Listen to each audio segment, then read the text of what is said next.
Pai do Senhor, nós temos base no texto Mateus 8, Mateus capítulo 8, verso 16 e o verso 17.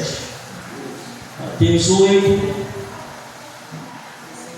verso 16 e o verso 17, para a gente ir trabalhar um pouco aqui sobre essa questão da cura divina. Todos encontraram? Mateus capítulo 16, capítulo 8, verso 16, verso 17. Amém? Todos encontraram? Louvado seja o nome do Senhor Jesus. Então vamos ler a palavra de Deus, que diz assim: e chegada a tarde, trouxeram-lhes muitos endemoniados, e ele com a sua palavra o expulsou pelos espíritos e o curou todos os que estavam enfermos, para que se cumprisse o que fora dito pelo profeta Isaías, que diz: ele tomou sobre si as nossas enfermidades e levou as nossas doenças. Amém? Os irmãos podem sentar, em nome de Jesus. Aleluia. Nós temos uma palavra aqui rápida. Nós temos aqui 1 hora para a gente poder explanar um pouquinho aqui sobre essa questão. Porque, irmãos, existem muitos argumentos. Uns dizem que a fé curou, outros dizem que curou porque creu. Então nós vamos trazer aqui uma base aqui a estrutura desses textos aqui, porque assim, quando a gente lê assim uma estrutura rasa, a gente vê o texto falando. É como a mulher: a tua fé te salvou. Aí eu disse: a fé era que curou, né? Então, aí nós vamos trabalhar nesse assunto aqui, nesse texto aqui, para a gente ver cada situação, cada coisa. Tudo, irmãos, tem uma estrutura, tudo tem um alicerce, né? Tudo tem uma coisa, uma força, um poder, uma autoridade. Você vê que já lá nas cartas do apóstolo Paulo, ele já fala em dom de curar, né? Que a alguém é dado um dom, né, para curar.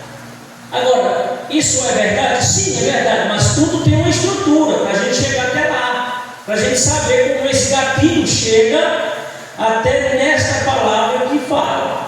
Aí senão a gente vai dizer assim: não, curar é um dom, porque está lá escrito, Deus deu o dom e pronto. Então já não é mais por fé. Aí outro já vai falar assim: não, a cura é por fé. Então já sai fora a questão do dom. Então existe toda uma estrutura para chegar em cada aspecto, em cada ponto que a Bíblia ressalta. Aleluia. Louvado seja o nome do Senhor Jesus. O primeiro ponto é o aspecto da provisão de Deus. Eu fiquei assim admirado, sempre quando a gente está ministrando sobre esse assunto, aí vem à tona essa passagem, essa expressão daquele acontecimento lá no tanque de Betesda, né? Por exemplo, os problemas da enfermidade, para nós sabermos, o primeiro aspecto para a gente saber é de onde é que veio a enfermidade. Qual é a raiz da enfermidade? Porque hoje as pessoas estão enfermas. Por que a enfermidade vem sobre ele? É o primeiro ponto. Porque senão a gente vai começar pela metade do ensino. E qual é o início desse aspecto? Veja só. O problema das enfermidades e doenças está fortemente vinculado ao problema do pecado, da morte, como consequência da queda. Entendeu? Agora, aqui é a raiz do pecado. Essa é a provisão de Deus, o aspecto, a provisão de Deus aqui, na humanidade. Porque todos nós sabemos, irmãos, eu acho que muitos irmãos aqui sabem, onde foi gerado o primeiro pecado, não sabe? O primeiro pecado, a primeira transgressão,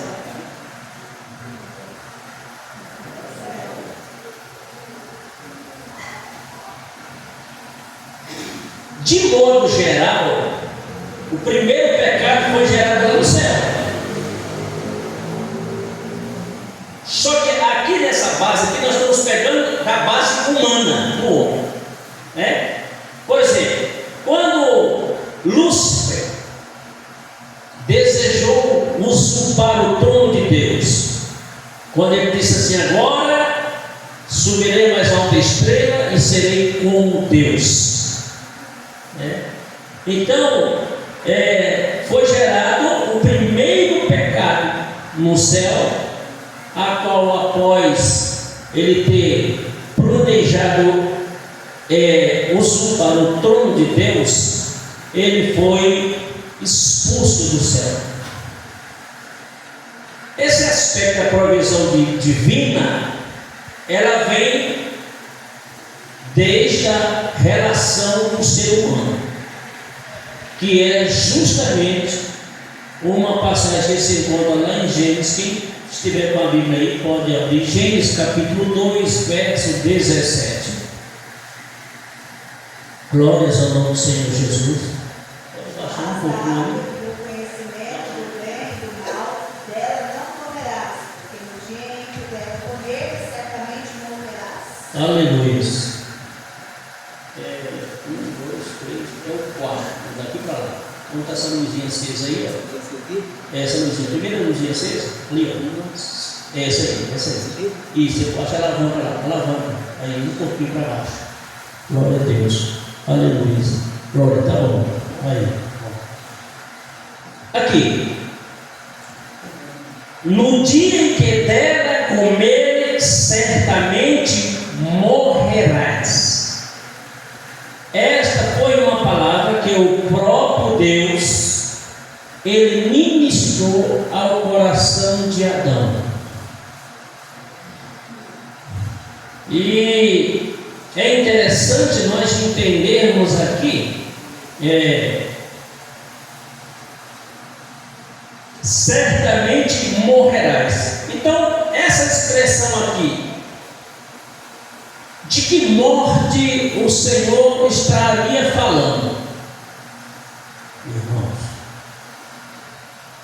Porque nós sabemos que existem 3 tipos de morte: morte física, morte espiritual e morte eterna. Então, o Senhor falou aqui: certamente morrerás. O primeiro aspecto aqui da morte aqui, irmãos, veja só, ela foi espiritual. Por quê? Porque no mesmo dia que Adão provou, que a Eva provou e deu para Adão, eles não morreram fisicamente, eles viveram. Então a primeira morte aqui foi a morte espiritual, que é um desligamento, um afastamento do homem com Deus. A primeira morte aqui, dentro dessa visão do pecado, observe que a primeira provisão aqui, os problemas da enfermidade, está vinculado ao pecado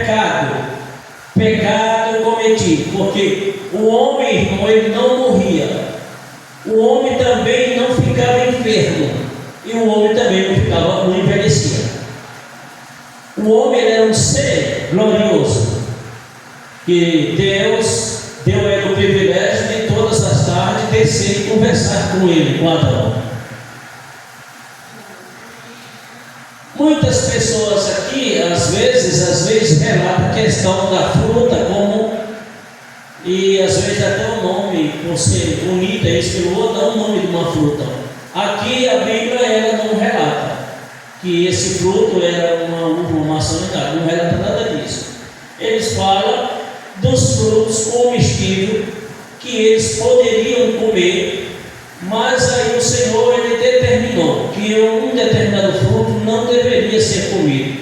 Esse determinado fruto, irmãos, ele foi colocado como um símbolo de obediência do homem.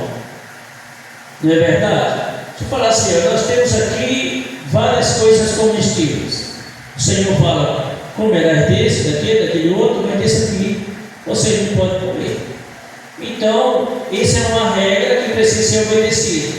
Tudo que Deus queria era que o homem obedecesse a Ele, fosse obediente à voz de Deus, e assim iria tudo bem. Mas o homem ele desejou ir muito mais além do que aquilo que o Senhor tinha falado para ele.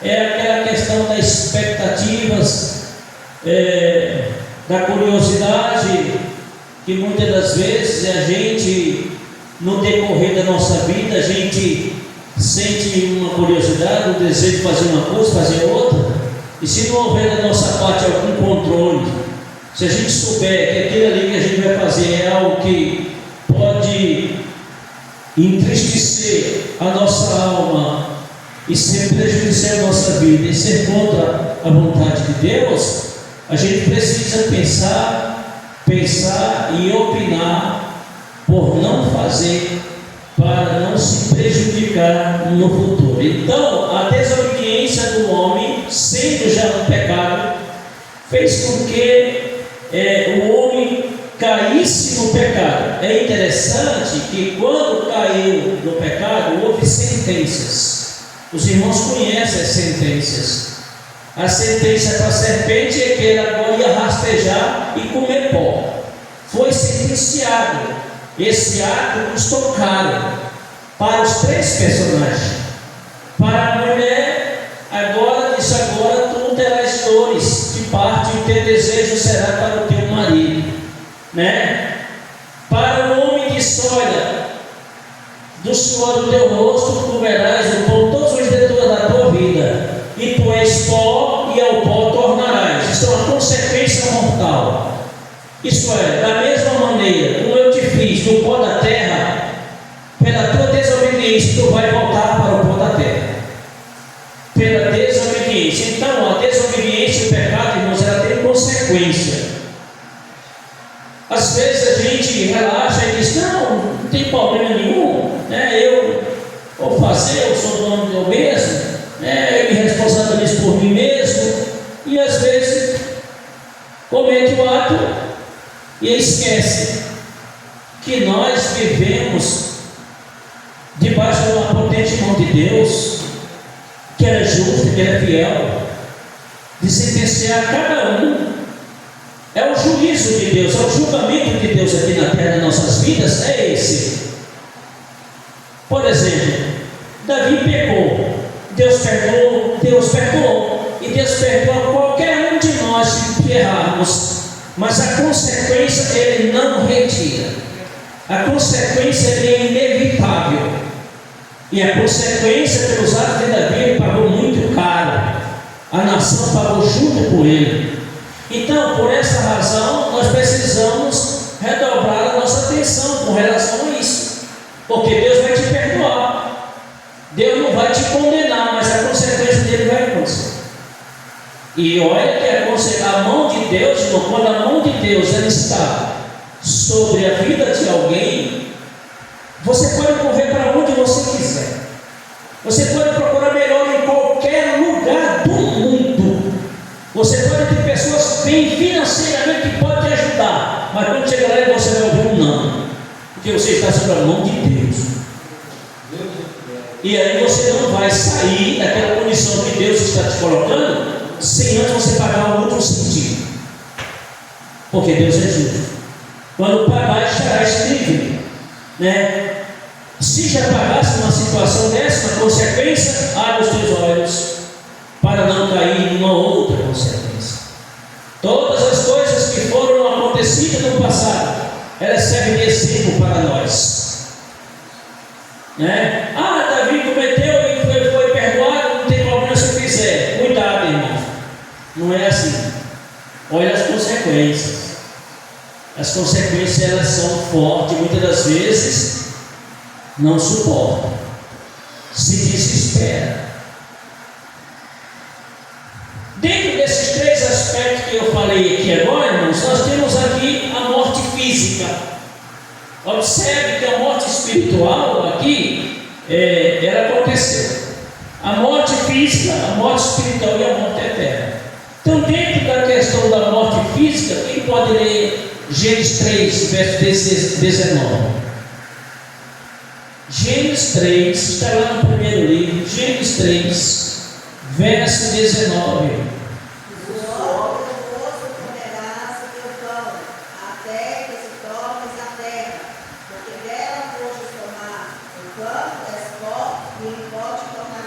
Aí, aqui o Senhor Deus está falando da morte física que atingiria pela desobediência a vida de Adão.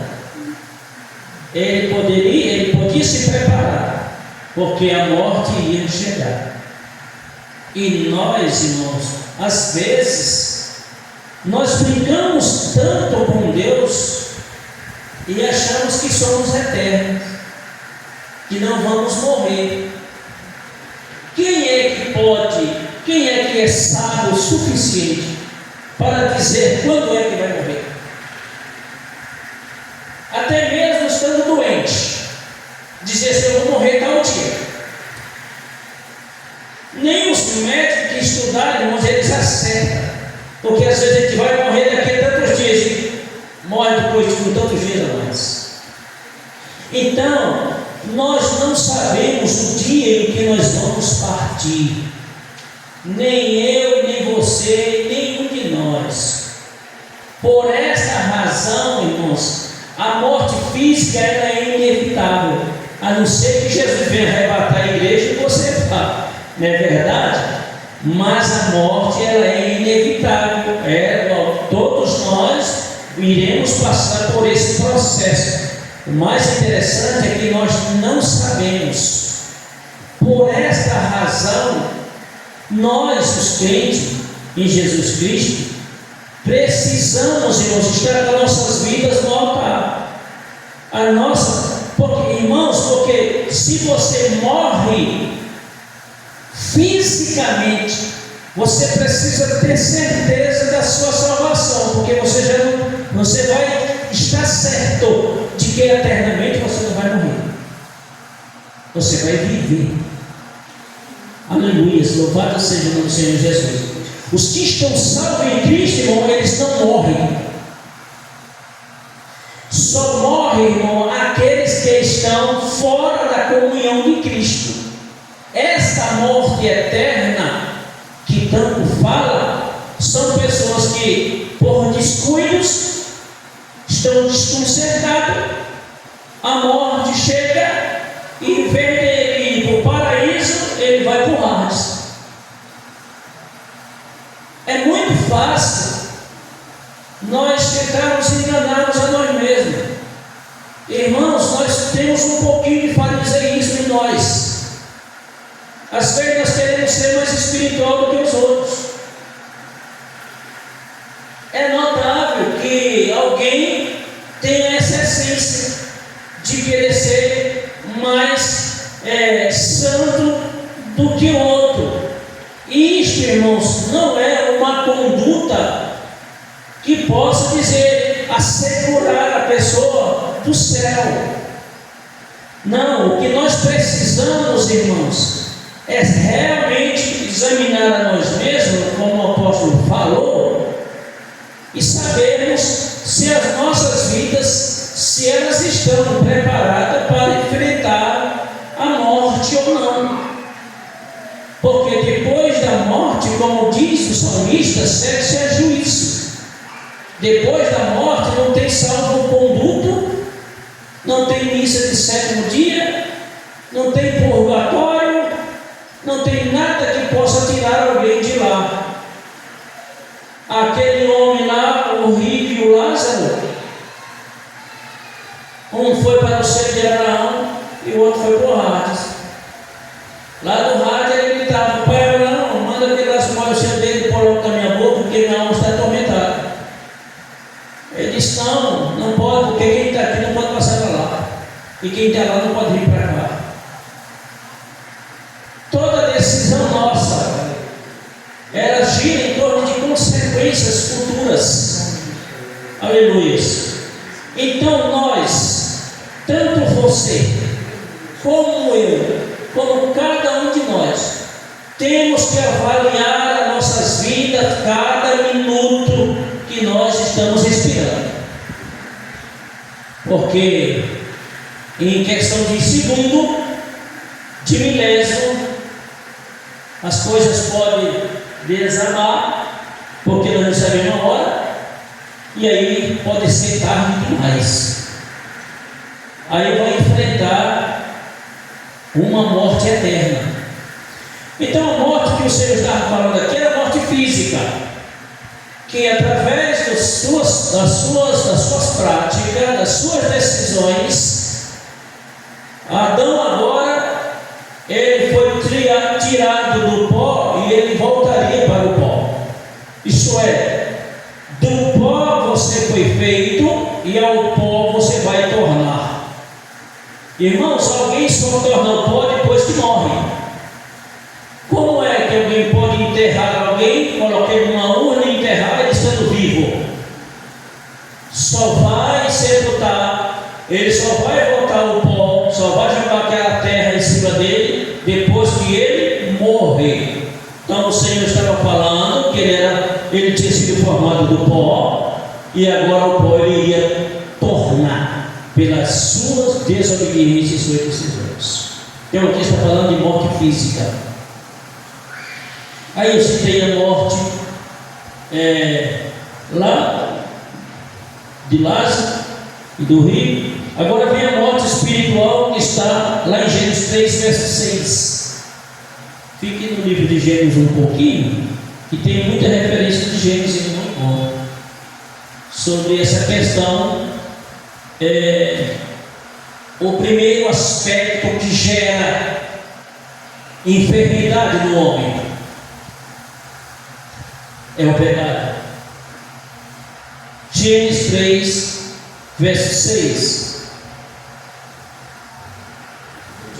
Pode. Aquela árvore era boa para se comer, agradável aos olhos, a árvore desejável para dar entendimento, tomou do seu fruto e comeu. E deu também ao seu marido, e ele comeu com ela. Aleluia. Observe, irmãos, aqui é a morte espiritual. Por quê? Qual foi a ordem de Deus? Todas podem comer, dessa daqui não. Então o pecado de Adão e Eva foi gerado pela desobediência. A desobediência, irmão, gera morte espiritual. Aleluia, louvado seja o nome do Senhor. Por isso a gente precisa tomar muito cuidado. Aleluia. Quem pode ler Efésios 2, verso 5, para a gente comparar com essa leitura de Gênesis? Efésios capítulo 2, verso 5, uma extração do apóstolo Paulo com relação ao pecado.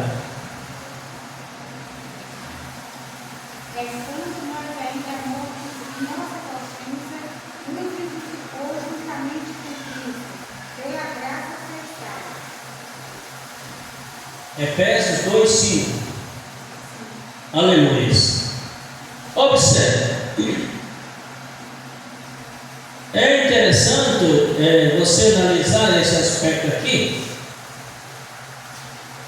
porque na mesma proporção que o pecado ele trouxe todas essas coisas, nós vamos ver aqui mais para frente essa referência de novo aqui, porque ela aborda um ponto bem mais aqui mais embaixo, com a questão da restituição de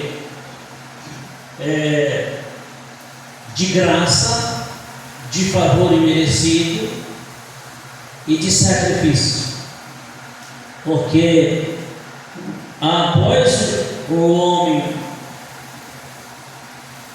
pecar contra Deus, morrendo espiritualmente, existe um favor imerecido para que o homem seja vivificado através do arrependimento em Cristo. Então ele pode realmente voltar a uma vida espiritual em dias novamente. A morte física não. Por isso que nós precisamos cuidar do nosso corpo com moderação, porque ele é o templo do Espírito. Você está entendendo? Então ele sendo o templo do Espírito, ele precisa estar conservado para que o Espírito de Deus habite dentro dele e ele seja vivificado, o Espírito de Deus esteja dentro dele como uma obediência de Deus, né? Então assim ele está vivificado dentro do ser, do corpo físico. O corpo físico ele é simplesmente a carcaça, o templo, né? Onde habita o Espírito e a alma. Morre o corpo, o Espírito sai, a alma também. Por essa razão precisa conservar o corpo para que o Espírito continue vivificado dentro dele, né? Com vida, para que as promessas de Deus se prolongem cada vez mais na vida dele. A morte eterna, interessante. Aí vem Gênesis 3, verso 22, para a gente ler aí. Gênesis 3, verso 22.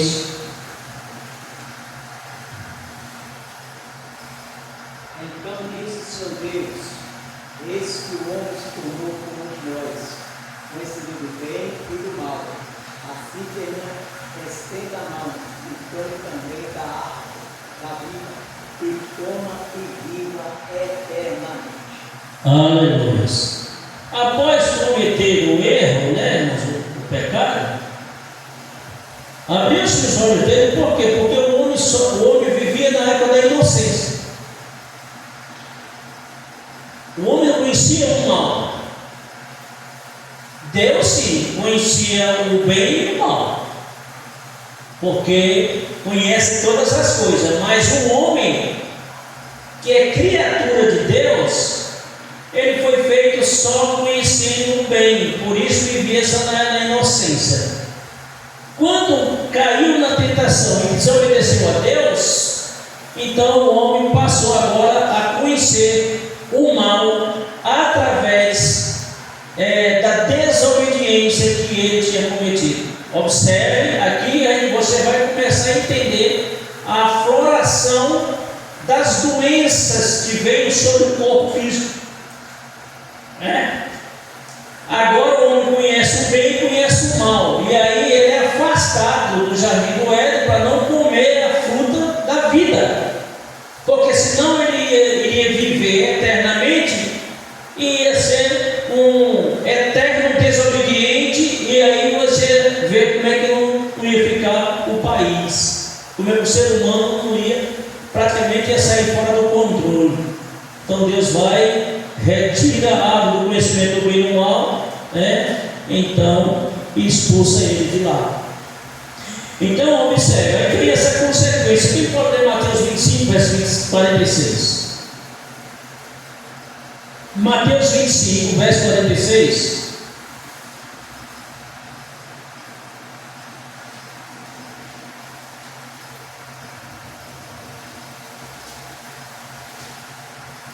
Levantai-vos, compactamos, eis que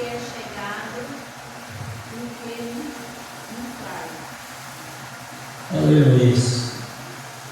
Mateus 25, 46. Aleluia. Então, irmãos, irão este para o tormento eterno, mas os justos para a vida eterna. aleluia. Essa aqui é uma palavra do Senhor com relação à morte eterna.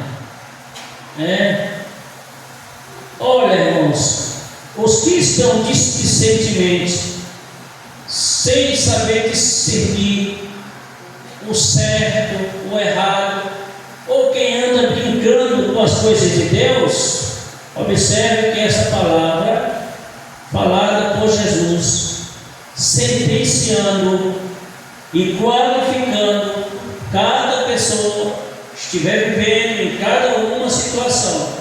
Estes vão para o paraíso, estes vão para a tormenta eterna. Uma sentença de quê? De pessoas que morreram fisicamente sem estar com a vida espiritual em dia, porque a vida espiritual é o centro, ela é o centro de tudo. O ser humano, pelo pecado, é cometido várias situações, inclusive a enfermidade que ele desconta aqui. Mas pelo corpo físico, irmãos, você cuida do seu corpo, você cuida da sua mente, você cuida da sua estrutura, porque aí você vai ter saúde espiritual.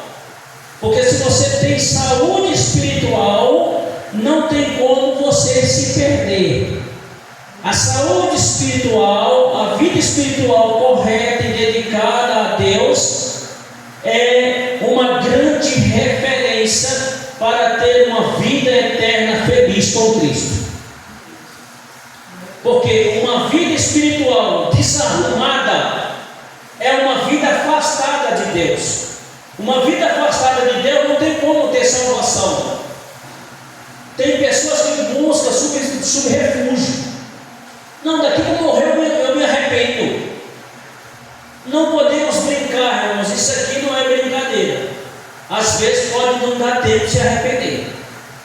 E aí, depois que morreu, já está sentenciado. Segundo ponto, a provisão de Deus através da redenção. Agora aqui entra com todo vigor, com toda a força, o versículo que a irmã Feliciana leu. Por exemplo, a redenção, a morte de Jesus, a sua morte e a sua ressurreição, ela é tão abrangente como a consequência da queda. É interessante, né, irmãos? Isso, muito interessante. Sabe por quê? Porque, por exemplo, para o pecado Deus proveu o quê? O perdão. Para a morte Deus provê a vida eterna. E para as enfermidades Deus provê a cura. Então a redenção de Cristo trouxe esses benefícios. Ele é tão abrangente como a consequência do pecado. A consequência do pecado gerou uma morte, passou de pai para filhos, e por essa razão o apóstolo Paulo em Romanos diz que todos pecaram e destituídos estão da glória de Deus. Então, da mesma maneira, a redenção de Cristo pela humanidade também foi abrangente, aleluia, como a queda, pelo pecado, do perdão, pela morte, vida eterna, pela eternidade, agora. É interessante, irmãos, aleluia, nós entendemos. O perdão, irmãos, é para quem busca. Aleluia. A vida eterna é para quem aceita. E a cura é para quem crê e tem fé. Aleluia. Vamos ler Mateus 9:20? Vamos ler Mateus 9:20? Outro agora a Bíblia em Números 15, verso 38. E eis que uma mulher que havia já 12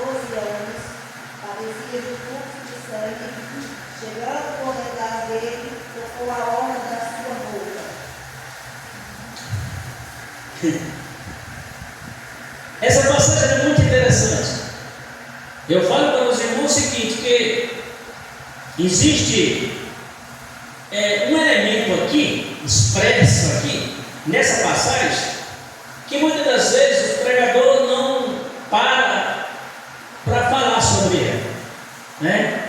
Mas é muito interessante. Naquela época os judeus, todos os judeus, eles usavam a orla, não é verdade? Mas é interessante que por baixo da orla tinha um cordão azul. Era justamente, irmãos, você sabe por quê? É interessante a gente descobrir que a mulher, ela não era uma mulher qualquer. A mulher, ela era conhecedora das coisas de Deus.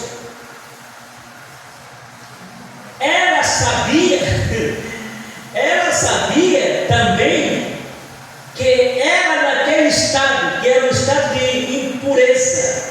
Ela não podia tocar no corpo de Jesus.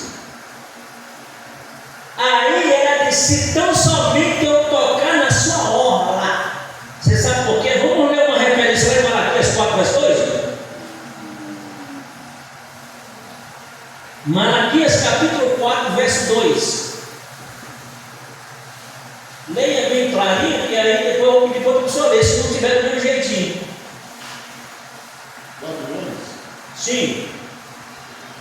Mas para vós que temeis o meu nome, nascerá o sol da justiça, e salvação trará debaixo das suas asas, e sabeis. Aí. Leia uma outra referência aqui. Tem uma referência que diz orla. A referência aí, mais antiga. Aleluia. Malaquias capítulo 4, verso 2.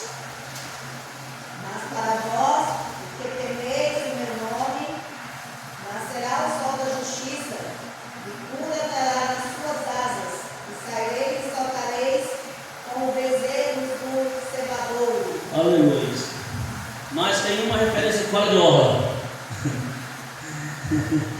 Aleluia. Vamos procurar ela. Vamos. Até, se não tiver nenhum que tenha referência aqui, vai procurar. Malaquias capítulo 4, verso 2. Mas para vós que temeis o meu nome, nascerá o sol da justiça e a salvação fará debaixo de suas asas, sarareis e crescereis como Deixa essas versões aí. As versões bem mais antigas que fala. João Ferreira de Almeida. Salvação trará debaixo da sua orla. Porque, irmãos, aleluia, observe que era um cordão azul que debaixo da orla se amarrava. Então a mulher, basicamente, ela já tinha lido essa passagem, ela já estava informada, aleluias, dessa situação, aleluia. Então o que ela fez? Ela não tocou no corpo de Jesus, porque não podia.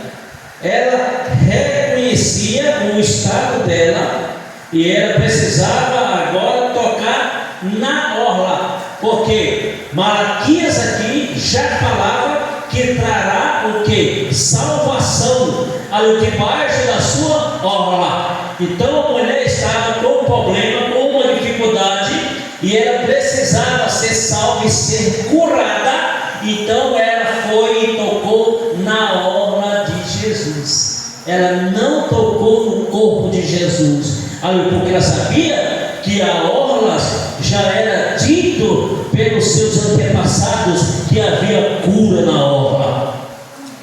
Então ela já foi lá. E aí entra a questão do elemento lá que diz que quando Jesus sentiu o poder sair dele, o poder saiu de Jesus, e quando Jesus falou assim: para aí, e eles pararam, eles falaram assim: quem me tocou?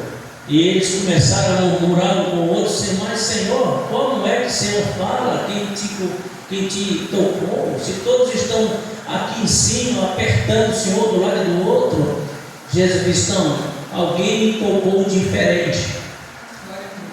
Alguém me tocou diferente. Aqui é que entra o primeiro elemento, irmãos, aleluia. O primeiro elemento, alguém me tocou diferente. O tocar diferente que todos nós precisamos, quando nos aproximamos de Deus, é se aproximar de Deus com fé, acreditando, aleluia, que Jesus trará o melhor para mim e para você.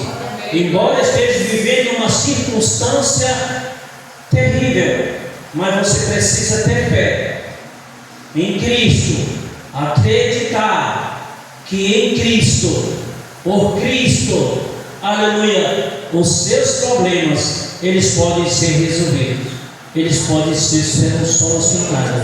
Então a mulher se aproximou, e aí quando a mulher olhou, e aí ela olhou para Jesus, sentiu já estar livre daquele flagelo, ali foi instantâneo na hora, porque aquela hemorragia, irmãos, a gente também tem que ressaltar essas passagens, que aquela hemorragia era um ciclo menstrual, né? Todas as mulheres, elas regularmente, né, tinham 2, 3 dias, 4 dias, voltavam para suas casas, depois da purificação, voltavam às suas atividades normais e a se deitar com seus esposos. Ali, aquela mulher, ela não tinha essa alegria. Aquela mulher ficava todo o tempo lá naquele local, porque sangrava de noite. A Bíblia fala que era 12 anos que ela estava vivendo aquela situação, já tinha gastado tudo quanto ela tinha com médicos naquela época e nada puderam fazer por ela. Então ela ouviu falar de Jesus, aleluia. Quando ela ouviu falar de Jesus, então ela já sabia os preceitos, que do estar prestado não podia tocar em Jesus. Aí ele disse: então somente eu tocar na sua obra. Por quê? Porque a questão da obra já era falada pelos antigos, pelos os sacerdotes, sobre a cura que havia na orla. Então ela vai se aproximar e entrega na orla de Jesus e é curada. Aleluia. E aí Jesus falou para ela assim: mas foi eu, Jesus, que te toquei. Foi eu que te toquei. E aí Jesus falou assim: vai, a tua fé te salvou. Veja só, irmãos, a questão aqui, Jesus não está falando o seguinte, da salvação da alma dela. Jesus está falando o seguinte: ela foi salva do flagelo. Observe, irmãos, os pontos.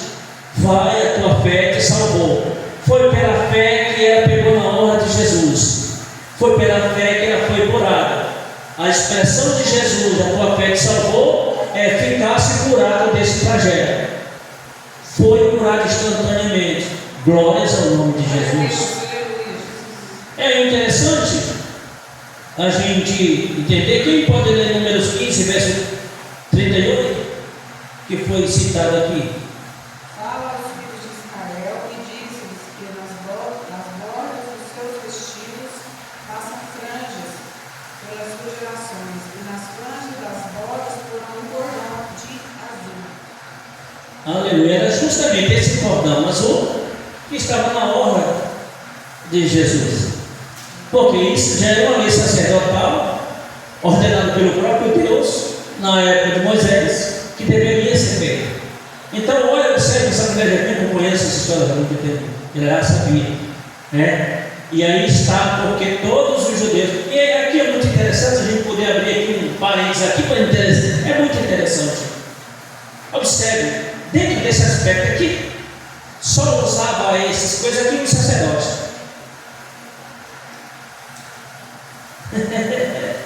Só usava os sacerdotes, essas túnicas com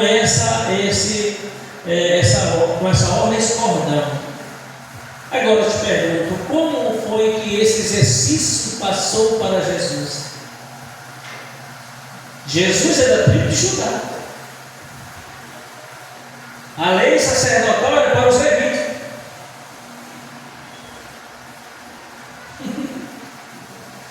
Mas a Bíblia diz, irmãos, que Mudou o sacerdote, muda-se a lei. Vocês prestem atenção que quando o Senhor, quando Abraão teve encontro com Melquisedeque,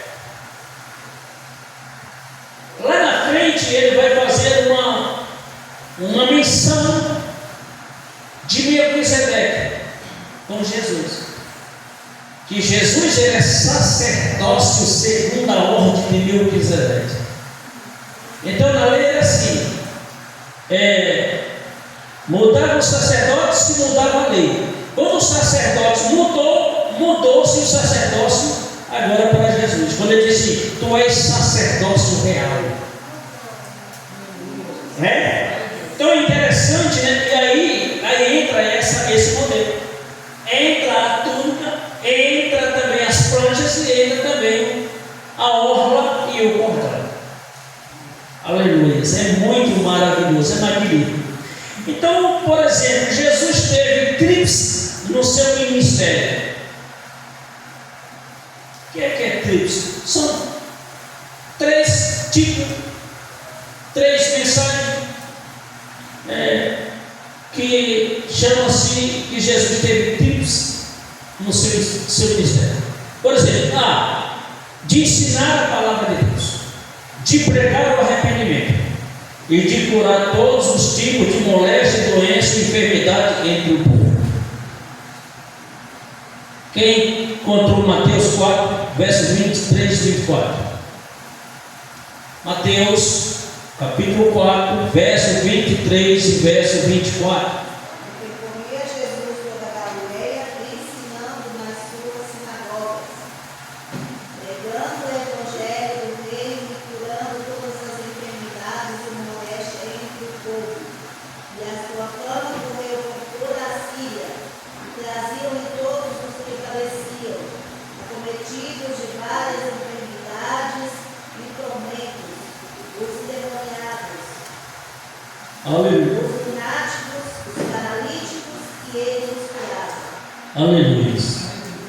Aqui, Jesus percorria todas as cidades circunvizinhas, ensinando com relação ao reino de Deus, ao próprio instante que ele ensinava o povo, que ele apresentava-se como filho de Deus, como o Messias, o enviado de Deus. Ele executava curas, aleluia, expulsava demônios, tudo quanto era enfermidade, moléstia, cego, paralítico, o Senhor ia fazendo esses sinais. Aleluia, porque Deus era como Ele. Irmãos, nós só somos alguma coisa. Nós só fazemos alguma coisa se Deus estiver conosco. E para Deus estar conosco dentro desse propósito do ensino ser aproveitoso, de você ser realmente convencido pelos ensinos de Cristo, você ser curado, você ser liberto, isso só acontece, aleluia, se Cristo estiver na frente. Se Cristo não estiver na frente, não acontece nada. O interessante é falar assim, que acontecer tudo isso porque Deus era com ele. E com você, Jesus é com você. Aleluia.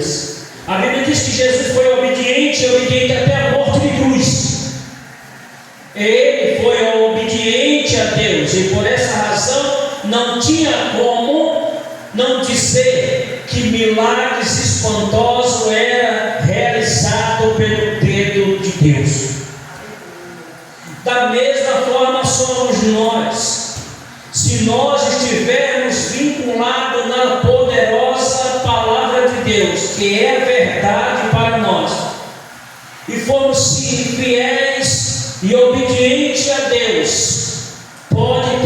certeza que Deus está contigo, que Deus se manifestará sobre a sua vida. Em quem você colocar a mão, Deus vai derramar uma bênção. Em quem você profetizar uma bênção, vai cumprir, porque Deus é contigo. Então é necessário Deus ser com uma pessoa. Então, para Deus ser com uma pessoa, ele precisa ser obediente, e essa obediência gera na vida dele espiritualidade certa, né? E é espiritualidade. Terceiro ponto, vamos dar uma acelerada aqui, é a vontade de Deus para curar. Irmãos, Deus ele quer curar. Deus ele quer fazer. Toda a vida o Senhor se propôs em ajudar o seu povo, em abençoar o seu povo, em fazer sinais no meio do seu povo. Quando isso não acontece, não é falha de Deus, aleluias, é falha nossa. Glórias ao nome de Jesus.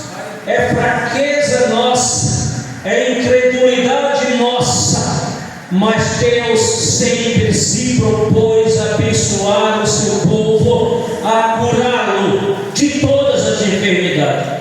E aí nós vemos aqui uma ressalta aqui do próprio Deus falando para o povo lá em Êxodo 15, verso 26. Aleluias. Ligeirinho, irmãos, sabe, ligeirinho. Êxodo, o segundo livro da Bíblia, capítulo 15, verso 26. Verso 26. Ele disse: e ouviste atento a voz do Senhor teu Deus, e honrares o que é reto diante dos teus olhos, inclinares o teu ouvido aos teus mandamentos, e guardares todos os teus estatutos, nenhuma das enfermidades porém sobre ti, e tu sobre o Egito, porque eu sou o Senhor que te sara. Aleluias. Ouviu a expressão do próprio Deus? É a vontade de Deus curar o povo. O que é que o Senhor falou para aquele povo após tirá-lo do Egito? Irmãos, foram 10 pragas que foram lançadas sobre o Egito. Para o Egito, era 10 pragas. Para os hebreus, era 10 maravilhas. Aleluias. Por quê? Praga era para os egípcios, maravilha era para os hebreus, porque era sobre aquelas pragas que o Senhor ia tirar o seu povo da escravidão.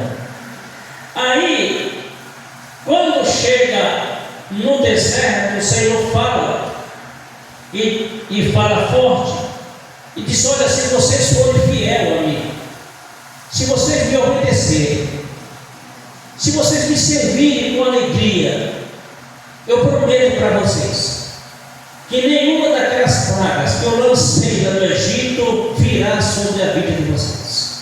Sabe por quê? Porque eu sou o Senhor que sabe. Aleluias.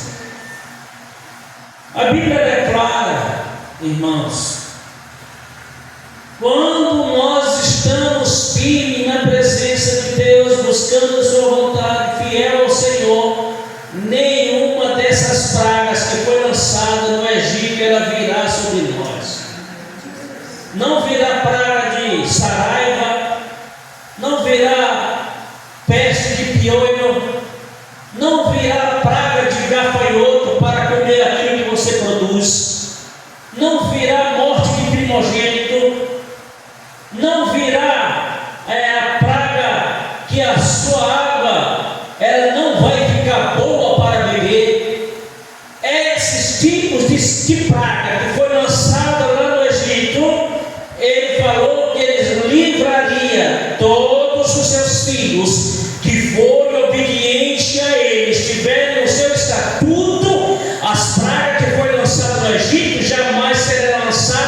sobre a sua vida, sobre o seu trabalho, sobre a sua prosperidade, sobre a sua espiritualidade, sobre a sua família. Interessante, muito interessante. Aleluias.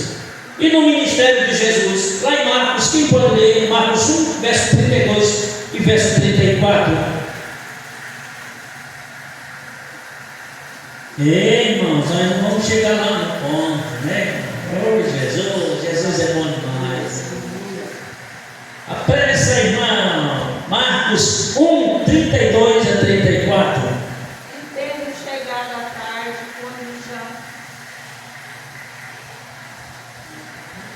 estava pondo o sol, trouxeram todos que se achavam enfermos e endemoniados, e toda a cidade se ajuntou à porta, e curou muitos que se achavam enfermos de diversas enfermidades, e expulsou muitos demônios, porém não deixava falar o demônio, porque o conhecia. Aleluia, Jesus. Também os sinais eles estiveram presentes no ministério de Jesus. Aleluia. Aqui, irmãos, fica claro que o Senhor ele sempre esteve presente com o seu povo. Antes de Jesus chegar, irmãos, aleluias, já a presença de Deus já estava no meio do seu povo. Observe, vamos entender direitinho? Vamos. Olha, antes de Jesus vir, já tinha um tanque de Betesda. Já havia manifestação no tanque de Betesda que um anjo há tempos e tempos, diz a Bíblia, ele descia e agitava a água. Quando agitava a água, a Bíblia diz que o primeiro que caísse dentro era curado de qualquer coisa. Isso quer dizer o seguinte: fica claro que Deus nunca abandonou o seu povo, nunca deixou o seu povo, né?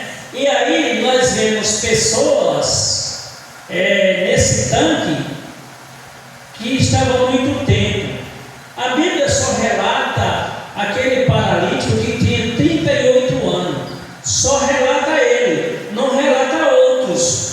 Ninguém sabe, de repente pode ter havido outro muito mais tempo lá, ninguém sabe, né? Deus sabe, mas a Bíblia registra aquele que Jesus curou 38 anos. Então aquele homem estava praticamente há 38 anos ali, vendo todo o mover de Deus em mover as águas, e pessoas sendo curadas, e pessoas saindo, outros chegando, e a água sendo agitada, e outros saindo, e nunca que ele conseguia pular na água, porque ele falou para Jesus: quando eu vou, outro pula na minha frente. Quando eu me caqueio aqui, Jesus, para pular nesse tanque, quando a água é agitada, aí outro pula na minha frente, e aí eu vou logo para trás. Aleluia, louvado seja Deus. Então, irmãos, é certo que Deus nunca abandonou seu povo, sempre ele esteve presente no antigo, no novo, agora, aleluias. Às vezes a gente fica pensando, às vezes você chega em algum canto e você diz assim: será que Deus está aqui? Está. Pode ter certeza, porque a palavra dele é verdadeira. Ele disse: onde estiver 2 ou 3 reunidos em meu nome, eu estarei no meio deles. Então ele está neste lugar. Alegre o seu coração, glorifique a Deus, exalte o seu santo nome, porque ele é digno de toda honra, de toda glória, de todo louvor. E você precisa cada dia mais ser fiel, ser obediente a Deus. Sabe por quê? Porque isto alcança as bênçãos de Deus na tua vida. Eita Jesus! Nós temos aqui também o ministério contínuo da igreja, né? aleluia, nas dispensações de Deus, Deus não abandonou seu povo, estava presente. Com a vinda do seu filho, o Messias, quando ele falou lá em João, porque Deus amou o mundo de tal maneira que deu seu filho unigênito, para que todo aquele que nele crê não pereça, mas tenha vida eterna. Jesus veio, continuou a presença de Deus. Jesus ressuscitou, foi assunto ao céu e deixou o Espírito Santo Consolador. Ele disse: se eu não for, o Consolador não virá. Eu irei e deixarei o Consolador convosco, até a consumação dos séculos.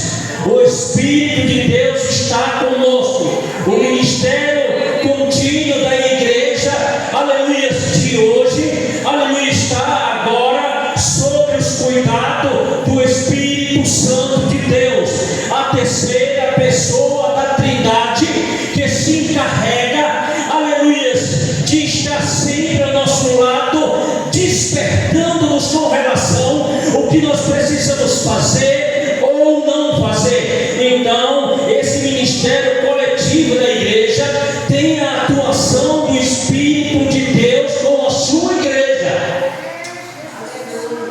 E a igreja precisa ser muito mais sensível, aleluia, dentro desse ministério. Quem pode ler Mateus 10, verso 1? 10 e 1 diz assim: e chamando ele os 12, deu-lhes poder e autoridade sobre os espíritos imundos, sobre as enfermidades, sobre todo o mal. Então o Senhor, aleluia, ele revestiu os discípulos para trabalhar coletivamente neste ministério. A igreja não está desamparada, a igreja não está sem auxiliares, a igreja não está sem uma cobertura espiritual.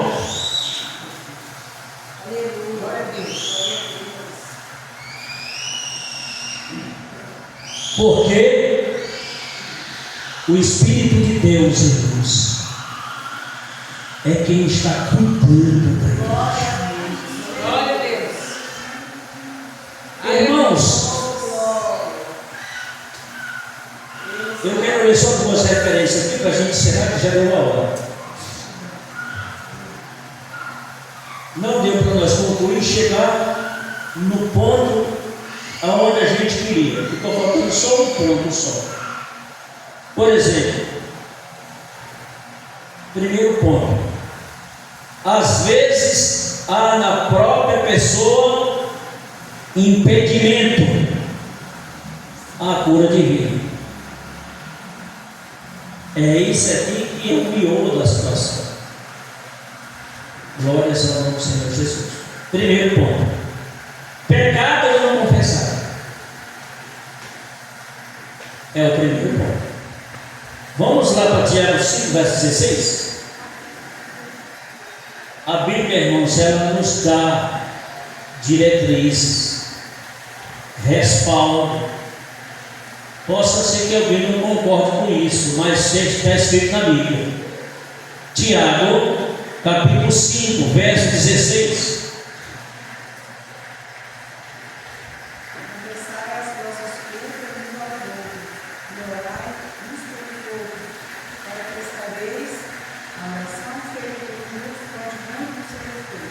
Aleluia. Viu? Não é importante? Confessar as vossas. Tem gente que é contra isso, sabe disso? Tem gente que é contra isso. Confessai as vossas culpas uns aos outros e sarareis. Confessou, sarareis. Não sarou por quê? Porque não confessou.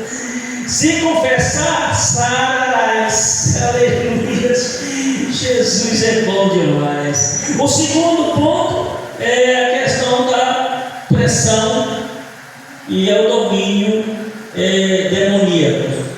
Está lá em Lucas 3, 11 e 13. O outro ao meio outra é incredulidade, e a outra é irreverência. Vamos ler o último ponto só? A irreverência está lá em 2 Coríntios 11, verso 29, verso 30. Irreverência. É a leitura da Santa Ceia. 1 Coríntios capítulo 11, verso 29, 30. Porque come bebe divinamente, come e bebe para a sua própria condenação, não discernindo o corpo do Senhor. Por causa disso, ai de vós, muitos fracos e doentes, e muitos que dormem. Viu? É a irreverência no ato de você participar do corpo e do sangue do Senhor. A irreverência causa no homem, aleluias, morte espiritual e também doenças materiais. Quer estar sã, tem que ter reverência às coisas de Deus. Principalmente nesse ato aqui que o apóstolo Paulo fala. É um ato de reverência de você passar a examinar você mesmo se existe alguma irregularidade na sua vida, para você pedir perdão. Não foi falado aqui? Para o pecado o Senhor provê o que? Perdão. Para o pecado ele provê perdão. Então, irmãos, o ato da irreverência, da gente passar por cima, ela vai causar enfermidade tanto espiritual como material. E às vezes a gente fica com vergonha, e as pessoas ficam com vergonha e não quer falar, aleluias. Mas é melhor você falar e estar bem espiritual e estar bem fisicamente do que estar doente. Eu digo para os irmãos, olha, veja só, não são todas as enfermidades. Não sei se você assim vem dó. Primeiro aspecto aqui que a Bíblia refuta é que o primeiro aspecto da enfermidade é o pecado, né? Agora, vem outra instância do pecado que ele é gerado. Vem outra instância do pecado que ele é causado por alguma coisa. Então existem três classes diferentes e a gente precisa abrir nossa mente para a gente refletir. O primeiro é o pecado. O segundo é, aleluia. Então a gente tem que abrir nossa mente com relação a isso, para a gente poder ver aonde nós erramos e é o que nós podemos fazer para consertar o erro nosso. Davi não consertou seu erro? Consertou. Davi não era bobo. Ele já sabia que a consequência era inevitável. E aí o que aconteceu? Ainda mais chegou lá um profeta lá e disse: olha, é o seguinte, se você tem dificuldade, eu vou clarear a sua mente. Vamos colocar aqui o profeta daquela época lá como o Espírito de Deus hoje, certo? Porque o profeta, dentro da provisão de Deus, Deus sempre proveu solução para as coisas. E aí quando Davi estava lá embaraçado com a situação, Deus olha no profeta dizendo assim: olha, eu estou aqui para alertar. Falou, abriu a mente dele, ele caiu de joelhos. Jesus, tem Deus, tem misericórdia, perdoa. Aí vem o Salmo 51. Hoje nós temos o Espírito Santo. Oh, glória a Deus. Quem é sensível ao Espírito Santo ouve bem. Não fica com a sua vida enrolada e embaraçada. Se a vida está embaraçada e se não está tendo audição para ouvir as coisas de Deus, os seus ouvidos podem estar semelhante ao ouvido que ali o sacerdote, de não ouvir ou de não querer, mas o Espírito Espírito Santo está aí, aleluia, dizendo: olha, não é certo, muda de atitude, confessa, aleluia, eu quero ver a sua vida bem, sua vida espiritual bem. Sabe por quê? Porque se morreres com a vida espiritual da maneira como está, vida eterna não tem. Que Deus abençoe os irmãos. Que o Senhor continue dando graça, aleluia, e fortalecendo todos vocês.